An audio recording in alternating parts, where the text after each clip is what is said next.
Death Stranding 2 is bigger, bolder, and arguably even stronger than the original, but is it better? I really enjoyed the original when I replayed it for the channel a few months ago. Being a Kojima fan since I was a kid, I was very excited for this game. So after 70 plus hours with it, do I think it was worth the wait? Let's find out. First off, I'll say this is a true old-fashioned sequel. It's the original but improved in almost every way. Combat, stealth, the UI and walking have all been improved. But it's still Death Stranding. If you didn't like the first one, this one won't change your mind. If you liked the first one, definitely give this a go. Personally, the complaints and praises I have for this game are basically the same as the first game.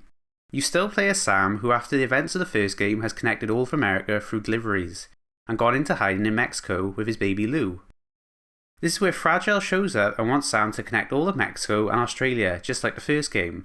That's the basic setup. I'll go into the plot and spoilers towards the end of the video.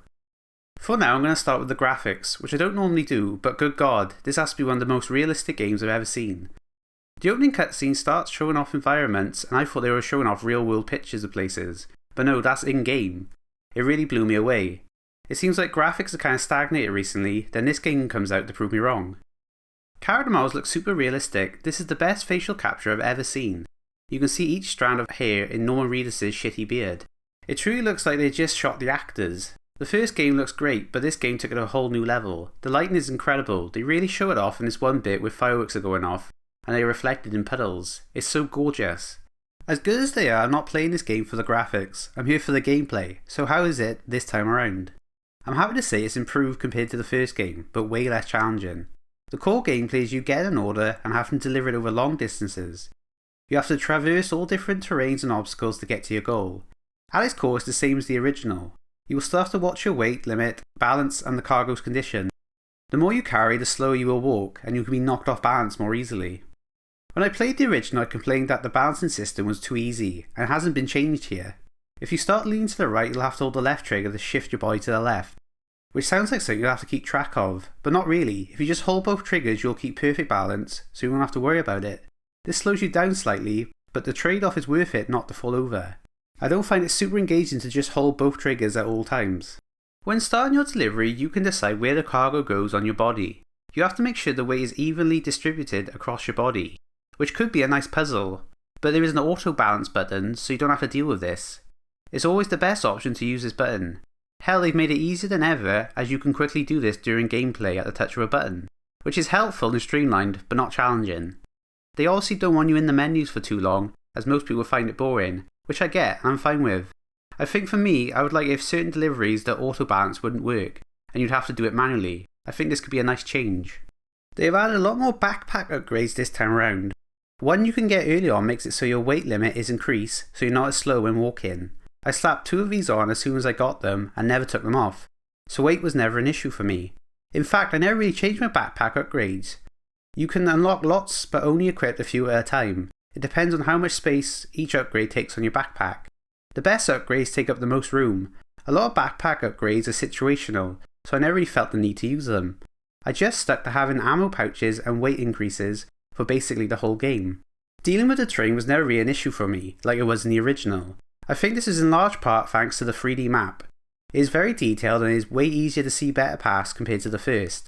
In the first game I'd always bring at least one ladder and anchor point, just in case there was a cliff. But in this game I just really didn't need to. I would just open the map and see if there was a more flat way to get through. There always was. With the 2D map it was hard to tell. It's more streamlined with the 3D map, which leads to less frustration but less challenge overall. The only time the terrain became an issue for me is when I got to the snowy mountains. It was actually quite challenging trying to get up and down the steep hills and rocky terrain.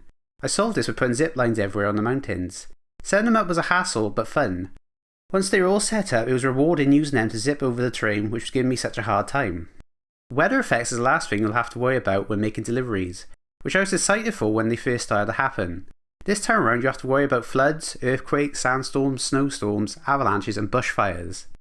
They're all incredibly cool when they first happen. I thought this is really going to shake up the deliveries, but they're actually quite rare. The bushfires only happened once for me, and I think it was scripted. It was exciting trying to get through it. I had to make a tar cannon to extinguish the fire and make a safe path through, which was sick.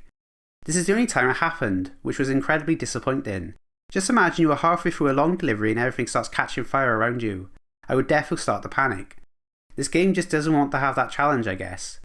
Same with the avalanche. When it happened, I panicked and quickly got out of the way. Just barely. Super Saiyan, but only happened once for me. I really wish these two things happened more, as they were the most engaging to deal with. The other weather effects were such a non-issue. Floods only seem to happen on the other side of the map, which obviously didn't bother me. They can destroy structures and objects like ladders apparently, but I didn't really use them. Earthquakes just stop you for about 5 seconds where you have to hold both triggers to keep your balance, which is more of an annoyance than anything. Sandstorms and snowstorms just make it hard to see, easily dealt with by pressing L1 to scan the area. Again, just a minor annoyance. I describe all this in the context of you making deliveries on foot. People describe these games as just walking simulators. These people clearly haven't played the games, because they're more driving simulators, at least for me. Once I unlocked the bike and truck, I basically never walked again. There's just no reason to. They're fast, you don't have to worry about balance, the truck has a higher weight limit, and both are really good at going over terrain. It's very similar to the horses in Skyrim. If you just keep at it, you will be able to go over most obstacles. Australia is way flatter than America, so there was always a way for the vehicles to get through an area. Add the 3D map on top of that to find a path through, and you really never have to walk again. They are even really good at going up the snowy mountain, if you drive them in a zigzag. You can even shoot from them in this game, so you could clear out camps without leaving your vehicle. They also come with a bunch of upgrades for them, like the truck can have auto turrets attached to it, or a grapple hook that can automatically pick up cargo if you just point the front of the truck at it. It might sound like I'm complaining about using the bike and truck all the time, but I'm not, it's just different compared to the first game. I'm not sure if it's better or worse, just different. Fortunately, they handle a lot better than they did in the first, which is nice. Once you complete your delivery, you'll get a rank for how much the cargo is damaged, which I think is different from the first game. In the original, rankings were based on the cargo's condition and the delivery time. I'm not a fan of this change. You no longer have to figure out the best and quickest route, just the safest.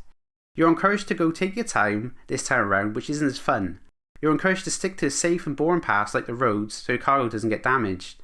Like in the first game, it would be safer to stick to the roads, but they normally took the long way around, so you probably wouldn't get a good ranking. In the sequel, you might as well never leave the road, which can get boring fast. It also feels like it takes a lot longer to get 5 stars at each contact compared to the first. The more deliveries you make to that person, the more stars you'll get, 5 being the maximum. At each star you'll get a new item or upgrade, so you will want to max these out. It just takes so long for some reason. I think this is because there's just not as many deliveries you can make at one time to one person. You really have to go out your way to deliver multiple orders to one person. In the original, you could go on the map, press a button on a contact to see what people had deliveries for that person, so you could plan out multiple deliveries.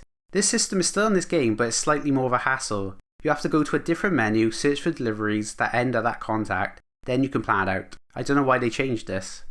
I would like more variety when it comes to the actual deliveries. As it is now, you get ones where it's timed, or the cargo is fragile, so you have to be a bit more careful. These are uncommon ones. There are rarer ones, like the cargo can't be submerged, have to be kept flat, or can't be in direct sunlight. These are extremely rare, these only happen once. They don't really change the gameplay though. I would like some that maybe force you to play the game a bit differently, like maybe ones where you're not allowed to use certain items like ladders or zip lines, or maybe ones where you're not allowed to use vehicles or roads at all. This will really help shake up the gameplay. Deliveries are also easy to do thanks to the online system. When a player puts down a structure like a road or a bridge, it has a chance to appear in other people's games, which is still cool and really ties into the game's theme of connection. Some people's structures can really help you out. Like the amount of generators I used from other players was staggering. I never had to worry about my battery running out because of this. The system is really impressive, but also my biggest issue with the game.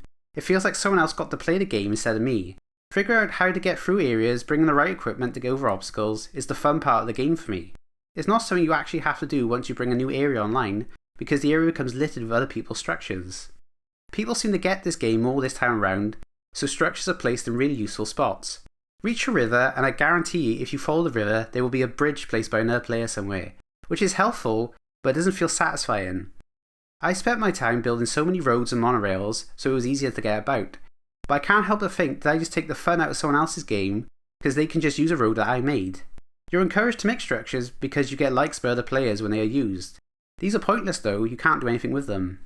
I think I would like the way to turn off this feature, or at least had some orders where you can't use other people's structures, just for a bit more challenge. Like I didn't have to engage with the resource management aspect of the game for the most part. If I wanted a bike, I didn't have to waste my resources to make one, I could just use someone else's.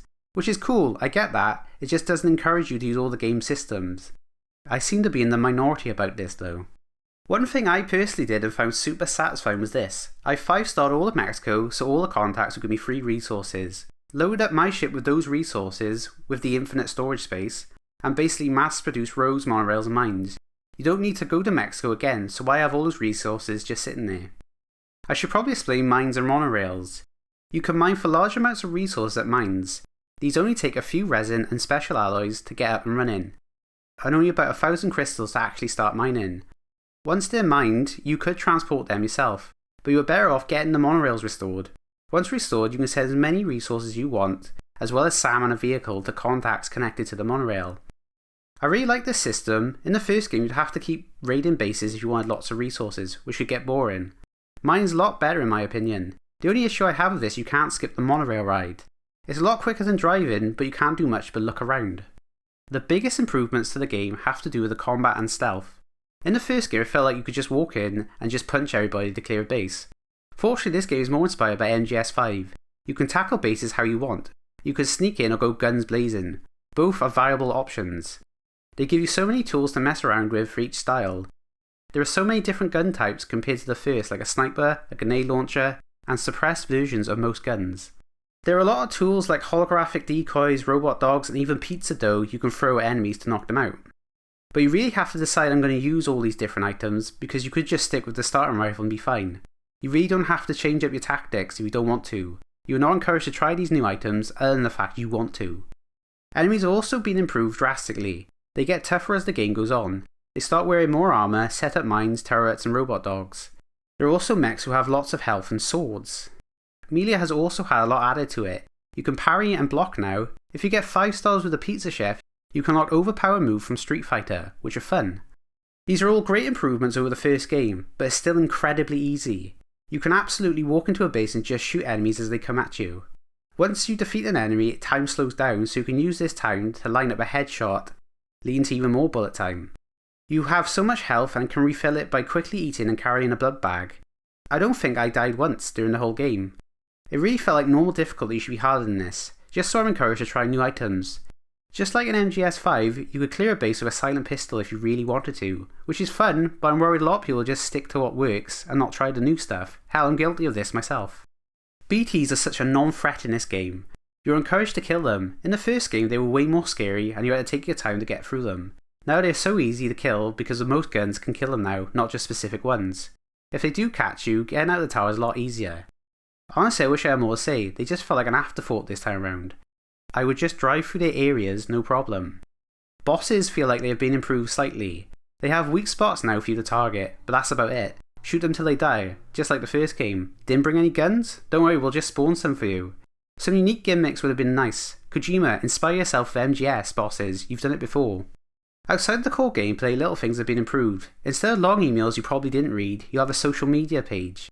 These are short posts accompanied by a picture. These help flesh out the world and give you gameplay tips and secrets. This is a lot better than emails and fit the theme of connection well. Menus are also easier to navigate in general. There are way more customization options for you to unlock. You can change Sam's suit so it can blend in with the environment better.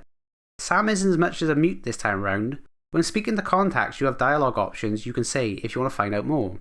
Or you can just end the conversation if you're not bothered. Sam is accompanied by Dollman, who you can talk to on your ship to get more world building or just his opinion on events. Which I like, he's quite charming. The VR training was a lot funner for me this time around as well. I quite like the ship, your mobile base. First, it looks like the head of Metal Gear Rex, which is sick. It's nice to have a place that feels like home. Compared to the first game where you just rested at different places, I like how little character interactions can happen here. You could read a book and this will lead you talking to Tarman about his past, or Dollman will ask you to play a song which will lead to a whole dance number. You can also have a photo shoot with the girls on the ship, and Sam will put the photos on the wall, which is lovely. It reminds me of returning to Mother Base in MGS5 and having a surprise cutscene. You can also get nightmares sometimes just to mess with you, like I had one where Dollman tried to jump scare me. There are still some little things that haven't been improved. You still have to drink the teas one by one if you want full stamina, like just put a drink all button. You still have to skip free cutscene when Sam takes a shower. Can I just press skip once? I don't need to see Sam shower for the 50th time. It's about time I talked about the story. I won't spoil it yet, just a general overview. It's good. It's paced a lot better than the first. If you focus on the main quest, you'll get a story beat or cutscene most of the time. The first game dealt with most of the world building, so this game has a focus on the characters. Almost every main character returns from the first game. Sam is more important to the plot compared to the first game. He says and does more, instead of grunting like he did in the first one. Kojima really gives normal readers a lot of scenes where he can just act and cry. A whole lot of crying. Fragile has more of a character. She's very lighthearted for a lot of the game. Troy Baker as Higgs really steals the show. He's really hamming it up and is very threatening compared to the first game. His motivation still isn't very good. Revenge. He just wants revenge. There are a lot of characters that get introduced like Rainy, Dollman and Tarman. They take up a lot of screen time. They have interesting backstories, they just don't go anywhere. Like Dollman for example. His soul is trapped in a doll. So you might think we maybe have to find a way to free his soul. No, he just stays as a doll. Tarman lost his son to the Tar years ago. Do we have to help him find his son? Or get over the loss of his son? No, he just pilots the ship. Rainy is pregnant but the baby won't come out. It's stuck at 7 months. It's a thing that happens in this world. Nothing happens with the baby. Very anticlimactic. It feels like these characters are just set up so their stories can get dealt with in a future game. The plot is too similar to the first game. Sam connects a continent and Higgs wants to stop him. There are bits that are similar to the Mads Mikkelsen bits in the first game, when Sam plugs into his BB. He will have flashbacks to a new character. This took a lot longer for me to get engaged with compared to the first game. I'm not sure if I really like where it goes, it gets complicated. The areas you get transported to were not as cool, at least for me, as the first game. Fighting in a war zone was a lot cooler than the Day of the Dead festival or an underwater bit, but that's subjective. It's hard to talk about the game without spoiling it. It's good, it touches on a lot of themes like grief, connection and isolation. There are a ton of cool and surreal moments throughout. The cutscenes are very well shot and acted, action scenes are especially sick. The last few hours are nothing short of epic, crazy Kojima shit, which I'm all for. I think I preferred the first game's story overall. I like finding out about the world and the mystery, which this game can't really have. I also enjoyed the little fourth wall breaks and references. Sam will try to put Dollman on his ass as a reference to Mamiya in the new God of War games. Tarman will say, Phantom Pain. There was a cyborg ninja just like in MGS. The iconic, kept you waiting, huh? Guest said. My favourite moment is when you talk to Dollman before a cutscene, he will tell you this is going to be a long cutscene by the way. Anyway, I think it's time for spoilers. I'm not going to do a whole plot breakdown, just bits that I want to talk about. Go to this timecode to skip. First off, Lou getting killed at the start of the game was obviously a fake out. There was no way they were actually going to kill the baby. This led to a strange not twist at the end. Sam starts drinking heavily and kills himself over and over when he finds out about Lou. Which is cool because he can't die, he's just torturing himself. Sick. He then starts seeing Lou as a baby again in his pod. It's clearly in his mind. In fact, if you ruin BB's mood during the gameplay, he turns into a tentacle. Then towards the end of the game, they reveal Lou is dead, and it's all in Sam's head. Like, yeah, we saw the start of the game. Sam then cries over Lou's death again. Like we knew this, why was this treated as like a reveal? Do you just want to see Sam cry again? Higgs setting Sam on fire so he will die, then when he comes back triggers more flames so he'll die again in a loop was cool. Real dick move on Higgs' part. Reminds me of MGS4 when Snake is crawling through the microwave tunnel when Sam starts crawling. Charlie turned out to be Die Hardman was kind of obvious when you have to choose his voice at the start of the game. I also thought Sam didn't like him in the first game. I also don't know why no one commented on the fact Higgs was a robot when they found out. The whole end battle where you fight through so many mechs was super exciting, and getting support from your ship was epic. The ship turned into Sahelanthropus, and fighting giant BTs was awesome. The actual final boss is one of the most over-top things I've ever seen. I loved it. 2 topless dudes fighting with electric guitar. Very MGS1, but with pauses so they can shred. I don't know how I feel about Higgs getting eaten by a giant Lou. It's weird and different, it just didn't feel satisfying to me. The twist that tomorrow was Lou didn't land for me either. First, I saw this come in. Secondly, she barely has a character. She doesn't say much throughout the game. The only time she interacts with Sam is when he gives him an apple. Or they sing Raindrops. If they interacted more, this would have worked a lot better for me. I also hope we don't play as her in the sequel, which I'm assuming the mid-credit scene is setting up. Lastly, the whole Neil plot. I wasn't a huge fan of this. So in the first game we found out Sam's girlfriend, who was pregnant, died in a void out. He survived because he can't die. This is why he's so distant with people. In this game you find out she's been cheating on Sam with this Neil dude. She told Sam the baby wasn't his, which just feels weird. We finally get introduced to Sam's girlfriend Lucy and she's a cheater? It makes me not like her. It also complicates things, because it turns out it is Sam's baby. She lied to him and said it was Neil so Bridges wouldn't take a baby, as a child of a repatriate is very valuable. Okay, but she's still a cheater. She asked Neil to give Sam a necklace that explains everything to him. She also asks Neil to smuggle her to Mexico because that's what he does and he loves her. This doesn't go well. Bridges know what they're trying to do. They know it's Sam's baby, so I don't get why she lied to Sam about it. In a complication, the guards shoot Lucy, like why were they using lethal bullets? Neil manages to get her to a room and locks the door, but the Bridges guy is already in the room somehow. He makes a deal with Neil to save Lucy and the baby, but they shoot Neil instead. We then see Sam crying over Lucy's body. Whilst he is there, Neil causes a void out. Like, it's cool to see what triggered the void out we've heard about in the first game, but it kind of ruins the whole tragic thing that Sam was the only one to survive it. He knew Lucy was dead before the void out. I don't like this change. Neil keeps sucking Sam into fights so he can give him the necklace, which for me just wasn't as interesting as Cliff trying to find his baby in the first game. I'm not saying the Neil plot isn't interesting, I just thought the first game did it better. The game ran flawlessly for me on a base PS5. I didn't have any glitches or crashes, which is great. The load times are also insanely short. Overall, I had a really good time with Death Stranding 2. I like the delivery gameplay, the world, the crazy action. It's definitely a worthy follow-up to the first game, but not likely to change your mind if you didn't like the first. It's funny, before I started writing this, I would have told you this was way better than the first, but it doesn't seem like I've been super positive throughout this script. It is a great game, I just wish it was more challenging. Time to rank it. So the big question, did I prefer this over the original? Honestly, I don't think I did. Whilst playing it, I thought it was better, but having this time to think about it, I think I preferred the first one. I like the story better in that one. All the characters felt like they were there for a reason, unlike the sequel.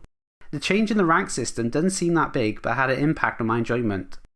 I don't think the focus on combat really helped the sequel. It's too easy. I'm glad the combat is better, but it's not the reason I was playing Death Stranding. I'm going to put it below the original Death Stranding at number 8. This game is like the first one, but more, not necessarily better. Still a great game. Just the push to make things more streamlined and easier has put me off more than I thought it did whilst playing it. Well, I'm going to go sign up for the UPS now.